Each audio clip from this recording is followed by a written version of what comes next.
The latest technology is being used to map one of the oldest living cultures. Archaeologists from Canberra have travelled to the Northern Territory for a wide-scale rock art survey, and they're warning some art sites could be wiped out within the next 2 decades. Archaeologists uncovered a sealed chamber in a region thought to be completely uninhabited.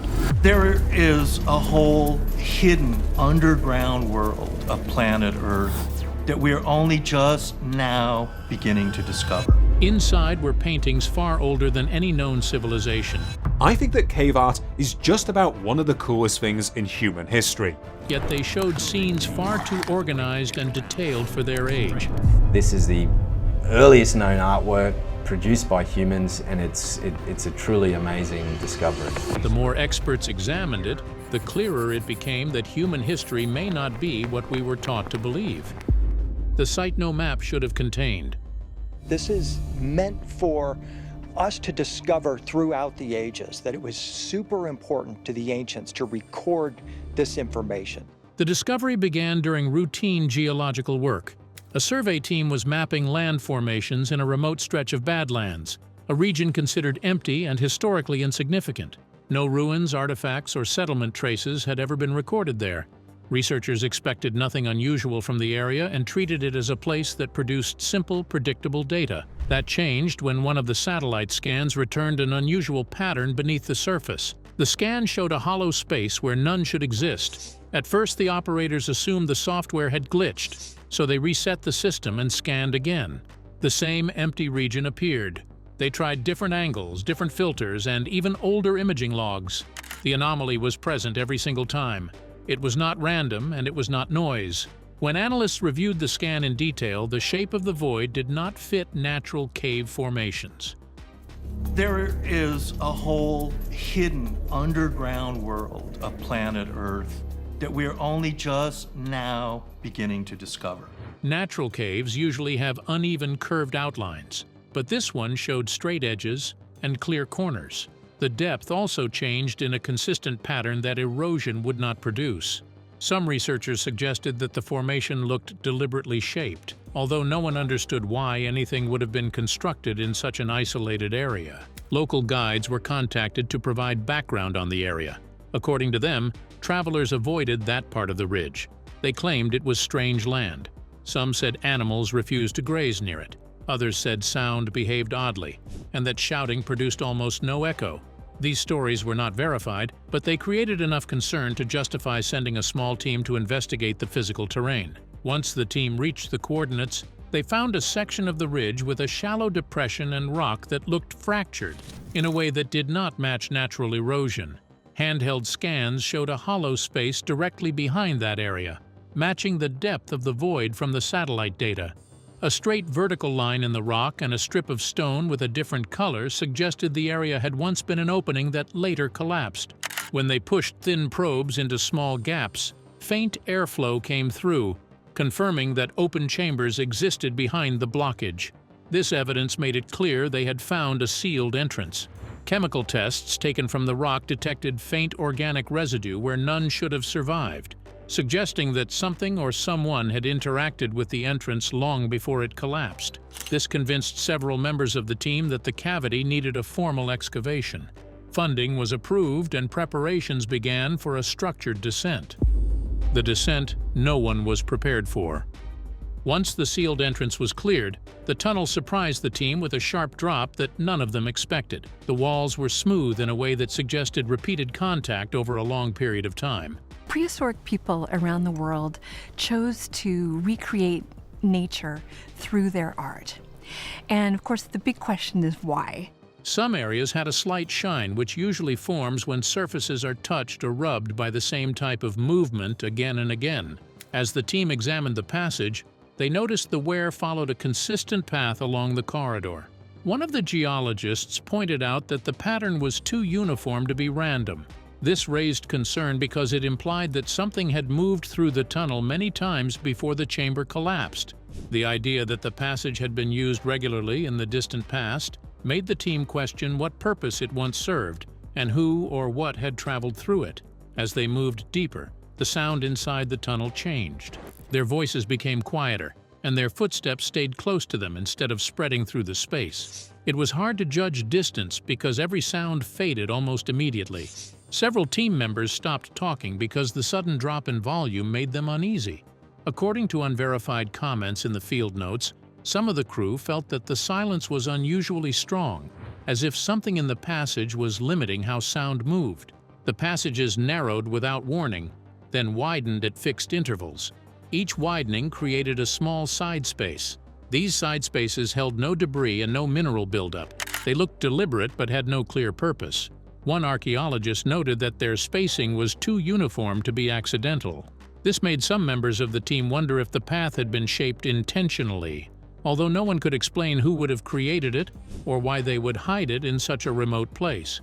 The deeper they went, the more their lights revealed details that did not match the earlier sections of the tunnel. Certain mineral streaks reacted to the light with a faint green glow. The illumination formed long, continuous lines that ran deeper into the passage. The team followed them carefully, trying to understand why the glow appeared only in certain areas. Some members believed it was a natural reaction in the rock. Others thought the glowing lines might have been placed there on purpose to guide movement through the cave. Air readings added another complication. At that depth, oxygen levels should have dropped, yet the monitors showed little change. One technician noted that the readings looked similar to what would be expected in a controlled space. There were no vents or openings that could explain this stability. The consistency gave the impression that the atmosphere inside the tunnel had been managed at some point in the past. The walls carried additional clues. Long, smooth scoring marks ran across several sections, each one straight and evenly cut. The lines were too clean for stone tools. The marks suggested the use of instruments far more precise than what was known from early human history. This created a growing debate among the team. Some believed the marks could be geological. Others argued that the consistency was too deliberate. Vibration monitors then revealed another problem. They detected hollow areas deeper inside the mountain that did not match the cave layout already mapped. These chambers sat beyond solid walls, arranged in a pattern that made little sense if the cave had formed on its own. Each reading hinted at a larger structure hidden behind the known passageways. As they continued forward, the descent started to feel directed. The glowing streaks, the stable air, the tool-like marks, and the hidden chambers all suggested that the path was not random. Step by step, the team began to suspect that the tunnel had been shaped for a specific purpose long before recorded history. When they reached the lower galleries, the environment shifted again. This was where they saw the first clear signs that another presence had once occupied the cave. Traces of a presence lost to time. So, in these caves, we see the beginnings of superstition, the beginnings of an appreciation that there's not just a present, but there's a past and there's a future. The chamber at the base of the descent was wider and more organized than anyone expected. The floor was level and compact. Scattered near the center were several shaped fragments arranged around a shallow stone platform. The team initially mistook them for pieces of rock broken by time. Closer examination showed otherwise. The fragments had clean edges and uniform thickness. This level of shaping did not match any known tool tradition from the region. It suggested a method of working material that should not exist at this age. As the team documented the fragments, one of the archaeologists searching the far side of the chamber called out. Half buried in packed sediment was a skeletal arm. Excavation revealed an entire individual laid on its side in a deliberate position. A second and third skeleton were found within minutes, each arranged with the same care. These were not scattered remains. They were placed intentionally. Radiocarbon samples were taken immediately. When the results came back, the numbers caused an argument inside the chamber. The remains dated to roughly 120,000 years ago. That pushed them far beyond any known structured culture in this part of the world. It placed them in a period when humans were not believed to build chambers, craft storage pits, or create organized living spaces. The skeletons carried even more unsettling details. Their proportions were human, but not typical.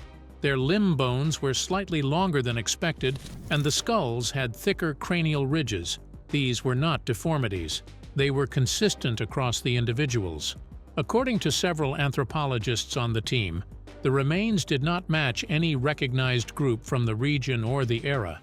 The discovery suggested a population that had never been documented. Around the skeletons were clear traces of activity. Clay deposits near the platform held impressions that formed repeating shapes. They resembled storage pits arranged in a grid. It implied the chamber had once held supplies or objects kept in a specific order. That type of organization did not fit what was known about early human life from that period. Above the clay layer was a thin soot deposit. The compound inside it did not match typical wood or plant burning found in prehistoric sites. It suggested a more controlled source of light or heat. Some team members believed it pointed to a method of illumination that had never been recorded from that time. Small remnants of woven fibers appeared in several sediment samples. They were preserved far beyond their expected lifespan. Their survival meant the chamber had remained stable for an incredibly long time. It also meant someone here had known how to weave, something not associated with humans from this era. But what is it about caves that made them the ideal canvases for ancient peoples to chronicle their experiences? On the walls, faint geometric scoring marks formed simple shapes and lines. They looked like a layout or reference system. No one could read them, but their organization hinted at planning. The evidence added up quickly. Burials arranged with intention, a culture that lived with order, a chamber maintained for reasons no one could yet explain. And deeper inside, more signs waited. Signs that would move the investigation from the question of who lived here to what they believed. Ritual evidence hidden in the deep. The next chamber lay beyond a narrow bend that forced the team to move single file. The space opened gradually, and as their lights adjusted, the walls revealed the first signs that the people who once lived here had not simply used the cave for shelter. They had performed rituals. The markings appeared faint at first, almost lost beneath layers of mineral film. When the team brushed away the loose sediment, shapes emerged. They were drawn with dark pigments in uneven strokes. Some were simple lines arranged in clusters. Others formed curved patterns that repeated around the chamber. None of them matched known prehistoric art from the region. The arrangement felt intentional, as if the shapes had been placed to guide attention from one point to another. Near the far wall, the team discovered a stone slab, raised slightly above the floor. The surface had been flattened with surprising care. Traces of residue clung to the edges. Analysis later showed it contained a mixture of ash, pigment, and an unidentified organic material. The combination suggested the slab had been used for repeated ceremonial activity. Some members of the team believed it might have served as an altar. Others suggested it was a platform for preparing materials used in the rituals. Neither interpretation fully explained the residue or why the slab had been placed in such a central position. Next to the slab was a faded sequence of figures painted along the lower wall. Time had damaged the scene, leaving only fragments. A set of small human shapes knelt in a semicircle. Above them, a larger shape extended its arms outward. The head and upper body of the figure had eroded, leaving its identity unclear. The partial scene gave the impression of a ceremony, but without the missing portions it was impossible to know what was being depicted. According to early interpretation notes, the posture of the smaller figures suggested submission or offering. On another wall, rows of handprints appeared in two colors. One row showed complete hands pressed flat against the surface. The row beneath it showed hands with missing fingers or altered shapes, as if they had been intentionally modified before being stamped. This discovery unsettled several members of the team. Some suggested the prints represented different groups or roles within the culture.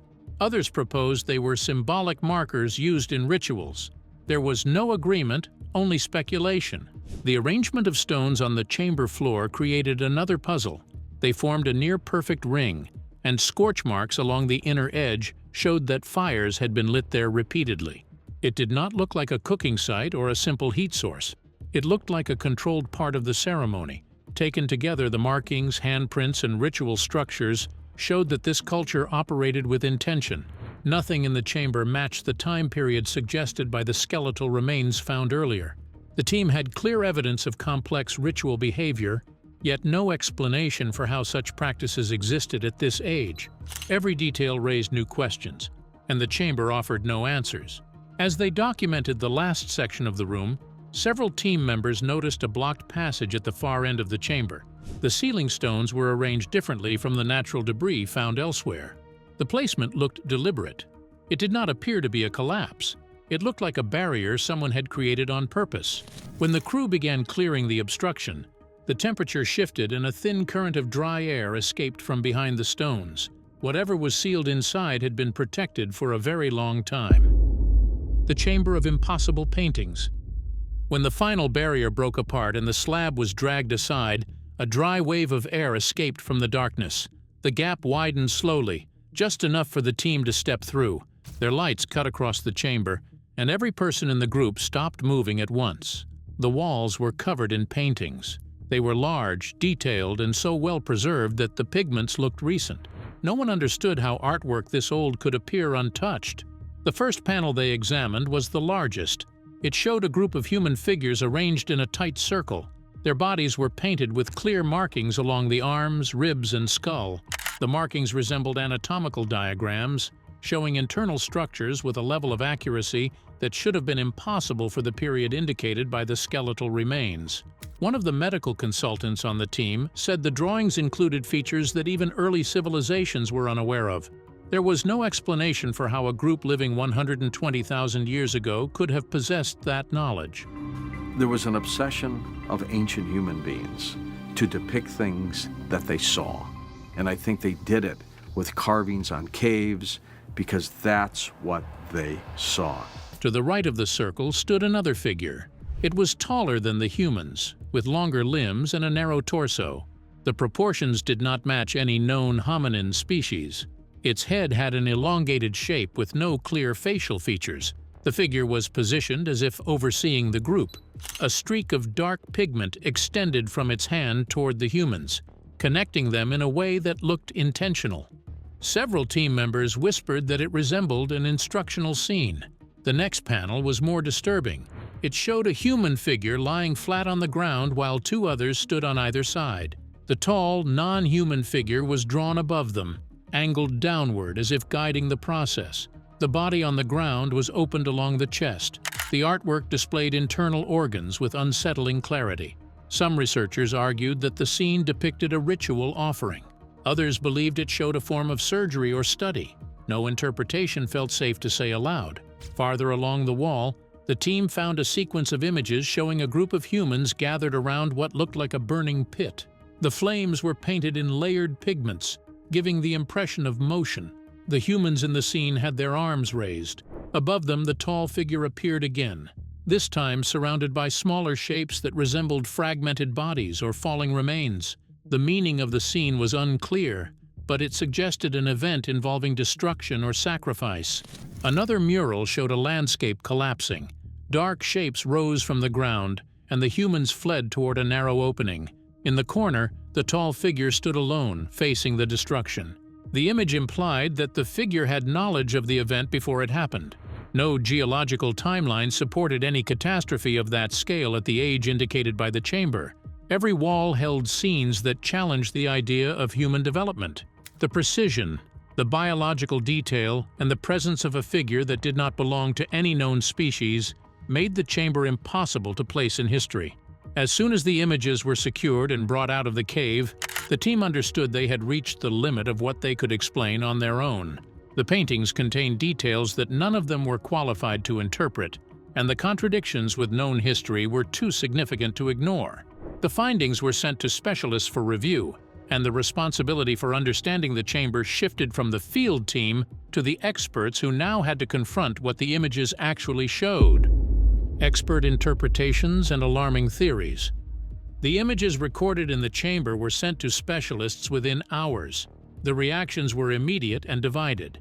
No single department wanted to claim responsibility for interpreting what the team had found. The first group of archaeologists argued that the paintings must have been added long after the chamber was created, but radiometric tests ruled that out. The pigments matched the age of the chamber walls.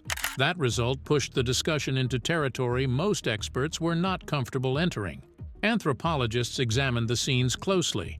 They pointed out that no known prehistoric group possessed the ability to create detailed anatomical drawings.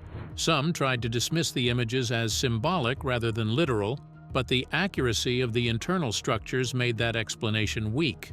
A few specialists admitted that the drawings resembled diagrams used in early medical texts, despite predating those texts by tens of thousands of years. That admission stalled the discussion. No one was willing to explain how such knowledge could have existed at the time indicated by the dating. The presence of the tall figure created the most tension. No one could agree on what it represented. Some insisted it was a spiritual symbol or mythic entity. Others noted that the proportions were too consistent to be imaginary. Several experts compared it to figures in early cave art from unrelated regions, but none of those examples matched the level of detail found here. The fact that the figure appeared repeatedly, always positioned as a guide or observer, troubled many of the researchers. It suggested influence rather than myth. The scenes showing procedures or sacrifices caused another wave of disagreement.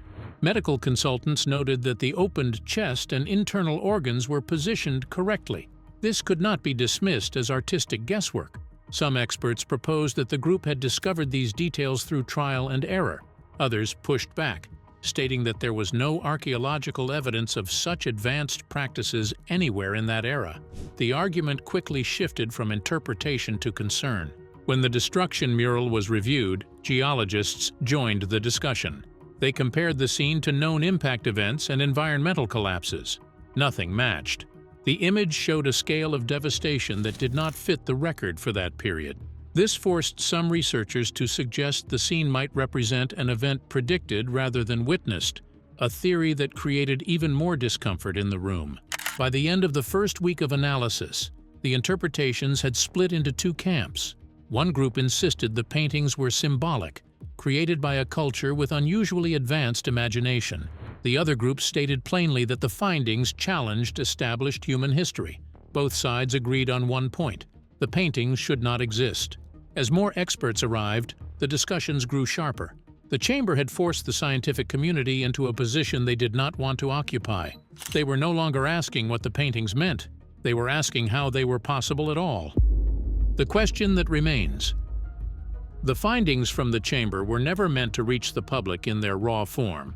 According to internal communications later referenced in secondary reports, several departments advised limiting the release of images until the paintings could be properly contextualized.